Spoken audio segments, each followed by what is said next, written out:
पिछले वीडियो में हमने देखा था कि राज्य और सरकार के बीच क्या संबंध होता है, ये हमने राज्य की अवधारणा से समझा था।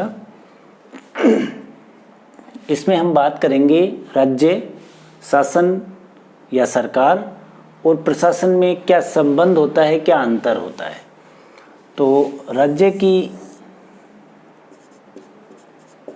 जो स्ट्रक्चर हमने देखी थी उसमें राज्य एक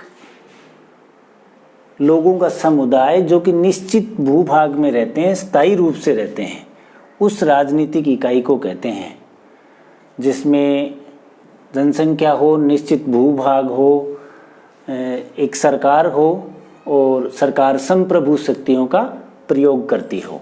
तो राज्य के जो तत्व होते हैं उसमें एक सरकार होती है जिसके पास संप्रभु शक्तियां होती है,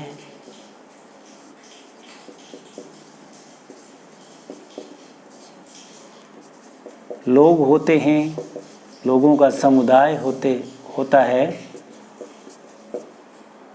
और भूभाग ये आप सामने देख ही रहे हो।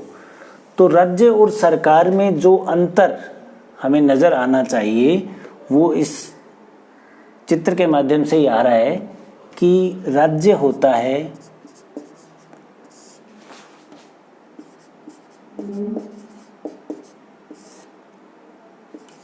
सरकार को शासन भी कहते हैं,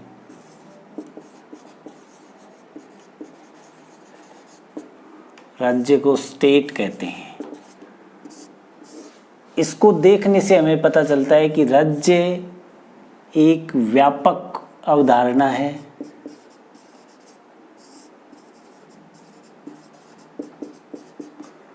राज्य सरकार की अपेक्षा व्यापक है। सरकार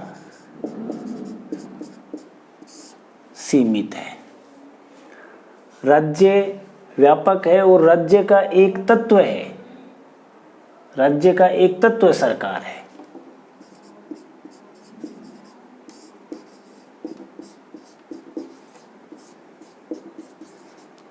राज्य का एक महत्वपूर्ण तत्व सरकार होता है, जबकि राज्य एक अपने आप में व्यापक अवधारणा है।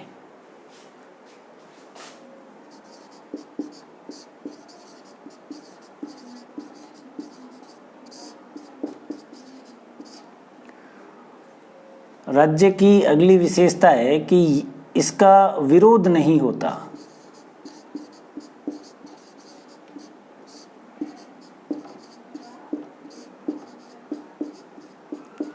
राज्य का विरोध नहीं होता, विरोध होता है सरकार, विरोध सरकार का होता है।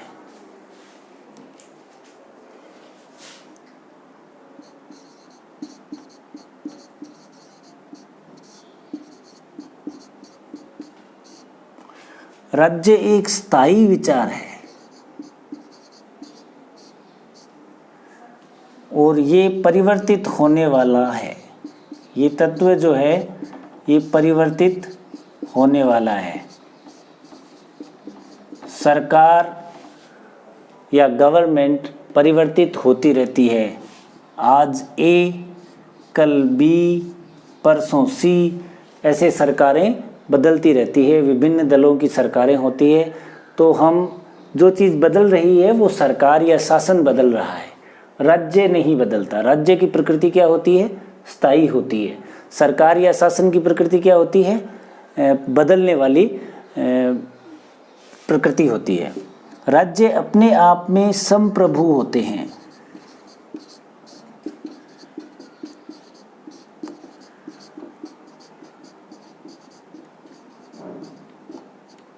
अपने आप में संप्रभु होते हैं।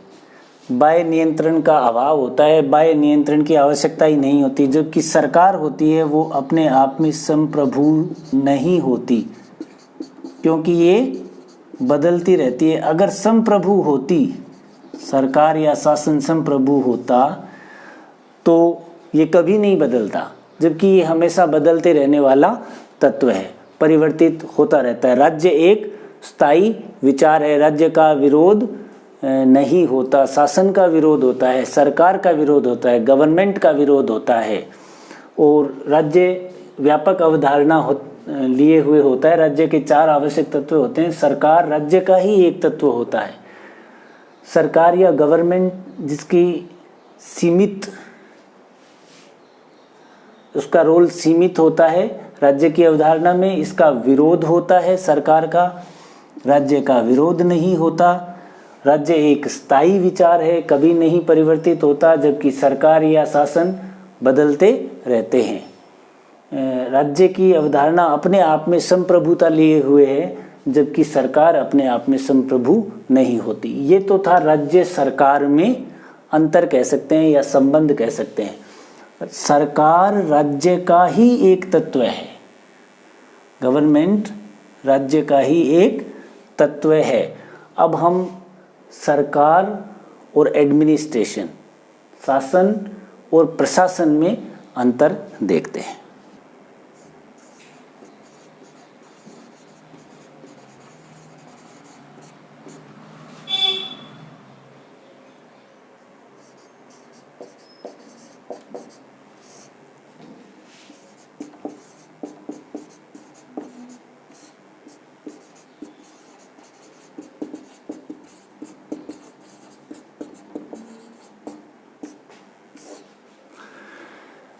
शासन और प्रशासन, हमने देखा था शासन या सरकार, गवर्नमेंट, ये राज्य का एक तत्व है, राज्य का एक तत्व है।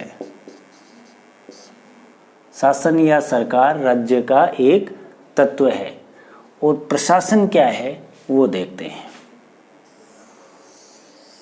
ये हम मानते हैं स्टेट, ये एक स्टेट की टेरिटरी है या उसका भूभाग है, जिसमें एक गवर्नमेंट काम करती है, एक शासन या सरकार।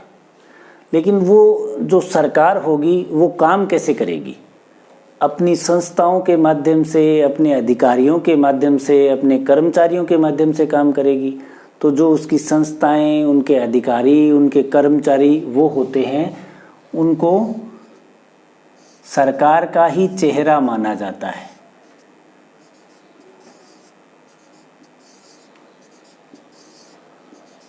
इन सबको सामूहिक रूप में प्रशासन कहते हैं। प्रशासन क्या होता है? शासन का मूर्त रूप। शासन का मूर्त रूप क्या होता है? प्रशासन होता है। मूर्त रूप कहने का अर्थ ये है कि शासन को अगर हम, शासन कैसा है, अच्छा है, बहुत अच्छा है, उसको देखना है तो हमें इसको देखना होगा। प्रशासन ये हमें व्यवहार में दिखता है कि ये प्रशासनिक अधिकारी है, ये प्रशासनिक संस्थाएं हैं, ये काम कर रही है, और वो शासन का मूर्त रूप कहलाता है। शासन या सरकार राज्य का एक तत्व है और प्रशासन शासन का ही एक तत्व है, यानी सरकार का ही एक तत्व है। जो राजनीतिक व्यवस्था होती है उसको हम अगर ऐसे देखें, एक डायग्राम से मान लेते हैं ये एक राजनीतिक व्यवस्था है, राजनीतिक व्यवस्था। अब इसके अंदर ही उप व्यवस्था के रूप में लोक प्रशासन काम करता है।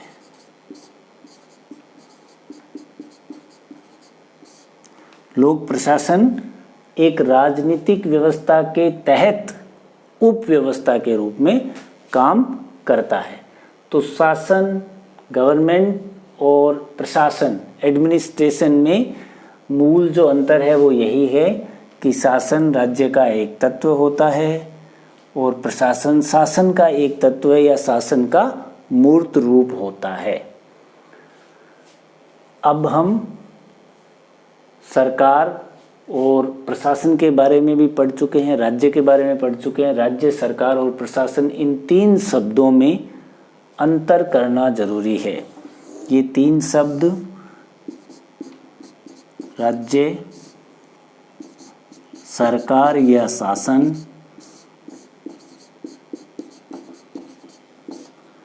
और प्रशासन,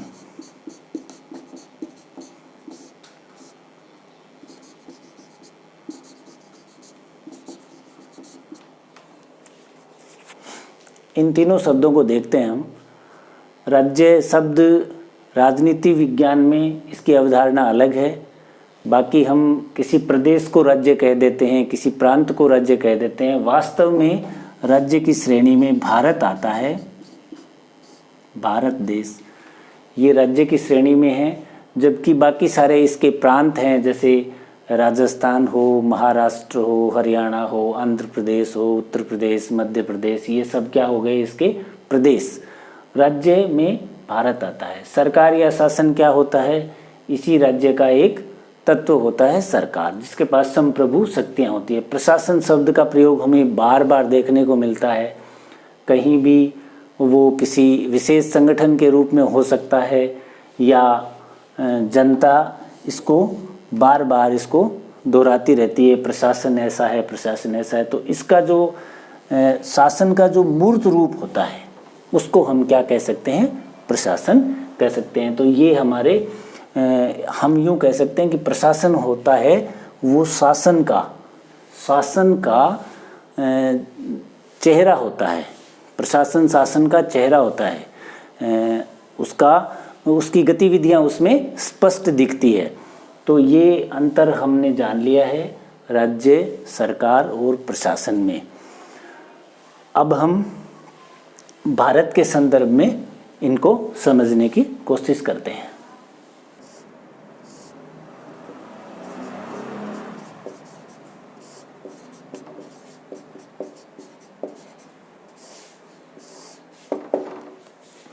भारत में राज्य प्रशासन की बात करते हैं तो भारत क्या है? संविधान के अनुच्छेद 1 में कहा गया है कि India that is Bharat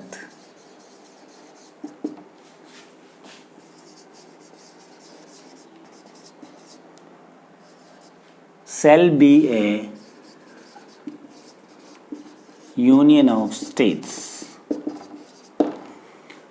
India जो कि भारत है वह राज्यों का एक संघ होगा। तो भारत की प्रकृति जो राजनीतिक संरचना है वो कैसी है?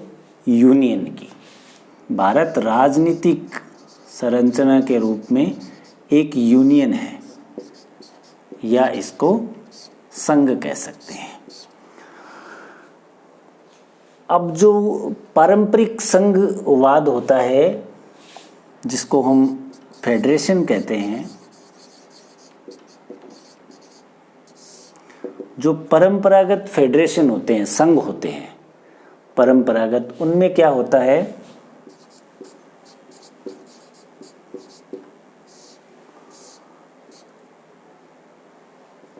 राज्य होते हैं वो समझौता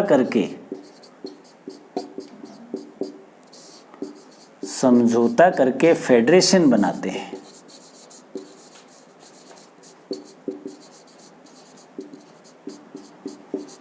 जो फेडरेशन या परिसंघ की अवधारणा होती है, परंपरागत अवधारणा, उसमें राज्य आपस में मिलकर और समझौता करके एक फेडरेशन बनाते हैं। जबकि भारत के मामले में ऐसा बिल्कुल नहीं है।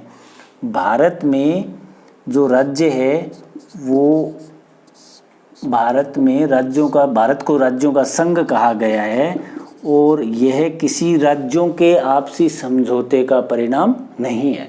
तो हम ये कह सकते हैं कि भारत एक यूनियन है, यूनियन या संघ है। इस संघ में इकाइयां हैं, इकाइयां। उन इकाइयों को हम राज्य तथा संघ शासित प्रदेश कहते हैं।